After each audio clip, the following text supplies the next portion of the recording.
Friends, इस video में हम concept of GDP deflator topic को एक्सप्लेन करेंगे और उससे रिलेटेड क्वेश्चंस भी डिस्कस करेंगे जो आपके चांसेस बूस्ट करेगा इस पेपर को सिंगल अटेम्प्ट में पास करने के।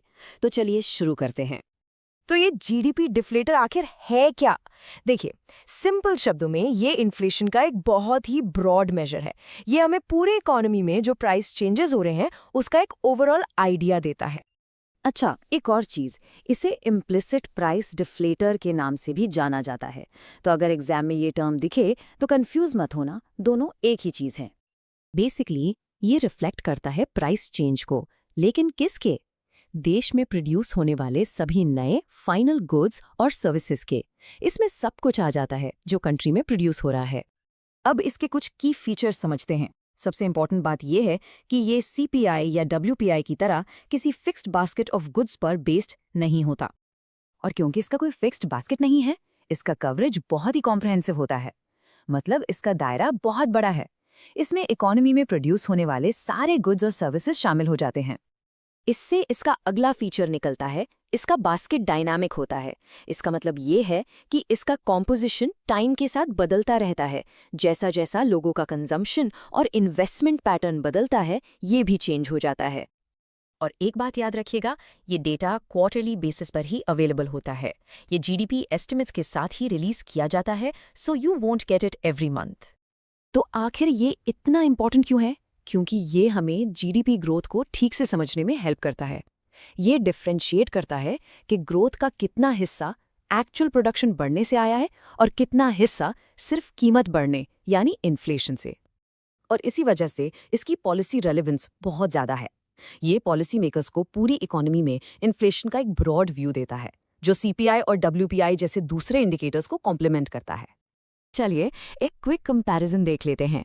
देखिए, सीपीआई का फोकस होता है रिटेल प्राइसेस पर, जो कंज्यूमर से रेलेवेंट है। डब्ल्यूपीआई फोकस करता है होलसेल प्राइसेस पर। लेकिन जीडीपी डिफ्लेटर ये सबसे कॉम्प्रिहेंसिव है, क्योंकि ये सारे प्रोड्यूस किए गए गुड्स और सर्विसेज को कवर करता है। अब आते हैं इसके कैलकुलेशन पर। इसका फॉर्मूला बहुत ही सीधा और सिंपल है। GDP deflator is equal to nominal GDP divided by real GDP, और फिर इन सबको मल्टीप्लाई कर देते हैं 100 से। इस फॉर्मूला में नॉमिनल जीडीपी का मतलब है सारे गुड्स और सर्विसेज की वैल्यू, लेकिन करंट मार्केट प्राइसेस पर, यानी इसमें इन्फ्लेशन का इफेक्ट ऑलरेडी इंक्लूडेड होता है। दूसरी तरफ है रियल जीडीपी। ये है गुड्स और सर्विसेज की वैल्यू लेकिन कांस्टेंट प्राइसेस पर। इसका मतलब इसको इन्फ्लेशन के लिए एडजस्ट किया जाता है। इससे हमें एक्चुअल प्रोडक्शन ग्रोथ का पता चलता है।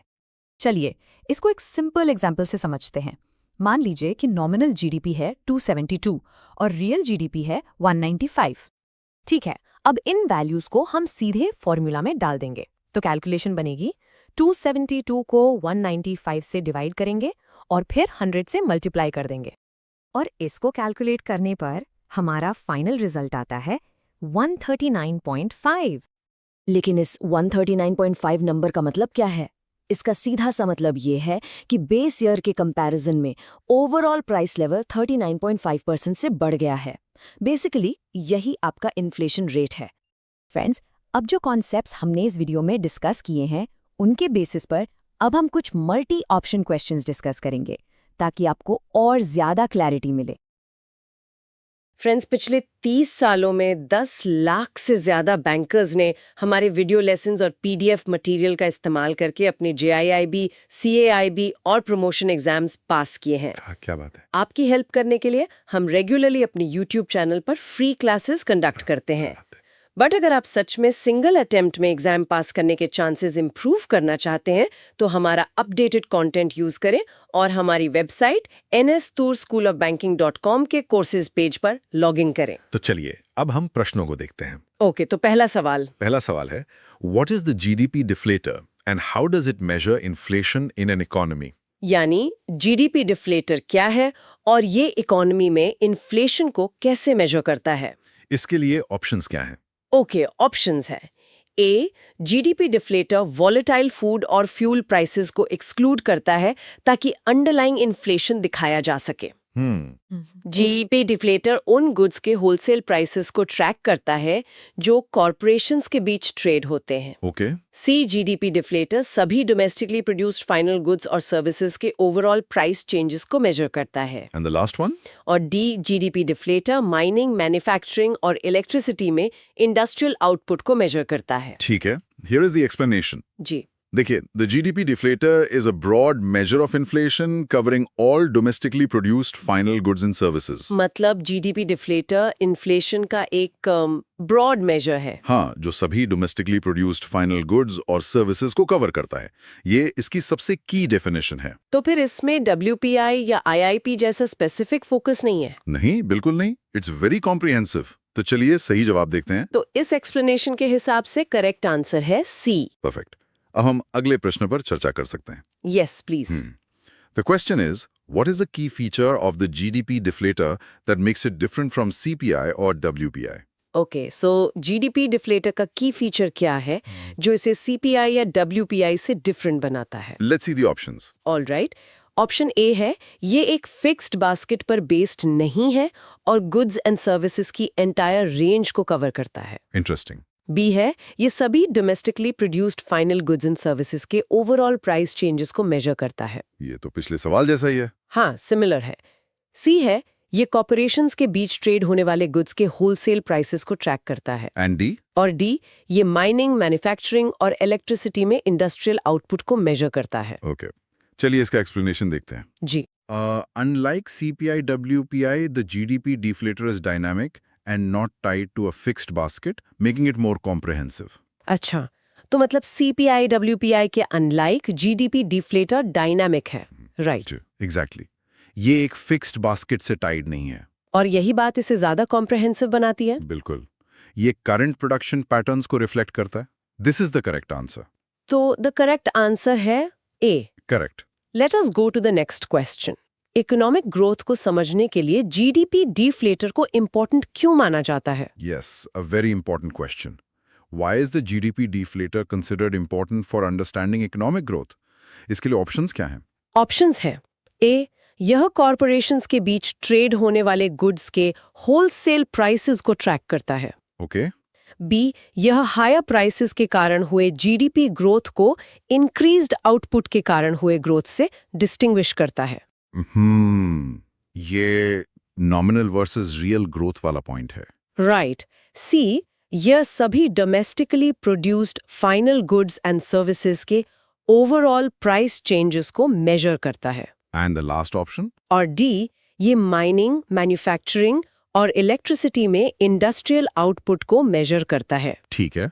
So here is the explanation. The GDP deflator helps separate inflation-driven GDP growth from real output growth, giving a clearer picture of the economy. हाँ, मतलब जीडीपी डिफ्लेटर जो है वो इन्फ्लेशन ड्रिवन जीडीपी ग्रोथ को रियल आउटपुट ग्रोथ से separate करने में help करता है। जिससे इकोनॉमी की एक क्लियरर पिक्चर मिलती है। एग्जैक्टली। हमें पता चलता है कि ग्रोथ असली प्रोडक्शन बढ़ने से हुई है या सिर्फ कीमतें बढ़ने से। राइट। तो चलिए सही जवाब देखते हैं। सो द करेक्ट आंसर है बी। करेक्ट। ये रियल ग्रोथ और नॉमिनल ग्रोथ के डिफरेंस को हाईलाइट करता है। अब हम अगले प्रश्न पर चर्चा कर सकते हैं। Okay. Consider the following statements about the GDP deflator. इसमें 4 स्टेटमेंट्स हैं। जी बताइए। GDP deflator measures overall price changes of all domestically produced final goods and services. Okay. GDP deflator is based on a fixed basket of goods and services. GDP deflator is available on a monthly basis. Right. And statement 4, GDP deflator helps distinguish GDP growth due to higher prices from growth due to increased output. तो इन चारों statements में से कौन सा combination correct है? Yes.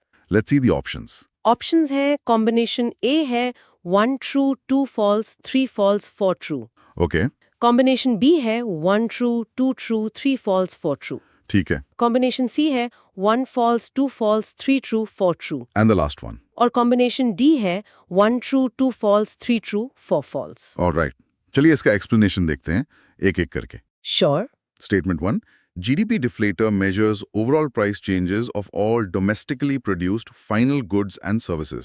ये statement true है। Right. ये तो उसकी बेसिक डेफिनेशन ही है. हाँ। अब statement 2, GDP deflator is based on a fixed basket. ये false है. करेक्ट। अनलाइक CPI और WPI, ये फिक्स बास्केट पर बेस्ड नहीं है, ये डायनामिक है। Exactly. Statement 3. GDP deflator is available on a monthly basis. ये भी फॉल्स है ना? Because it's available quarterly. बिल्कुल सही। GDP डेटा क्वार्टरली आता है, तो डिफ्लेटर भी क्वार्टरली ही अवेलेबल होता है। राइट। और finally statement 4. It helps distinguish inflation-driven GDP growth from real output growth. ये स्टेटमेंट एब्सोल्युटली ट्रू है। हाँ, ये इसका प्राइमरी फंक्शन है। तो हमारे पास है true, false, false, true. This is the correct answer. So the correct answer है A. 1T, 2F, 3F, 4T. Friends, हम उम्मीद करते हैं कि आपको ये सेशन आपकी एग्जाम के लिए इन्फॉर्मेटिव और यूजफुल लगा होगा। हमें मोटिवेट करने के लिए लाइक बटन पे क्लिक करें और इस लिंक को अपने फ्रेंड्स के साथ शेयर करें। अगर आप कोई भी क्लास मिस नहीं करना चाहते हैं, तो चैनल को बेल आइकन के साथ सब्सक्राइब करें। All the best.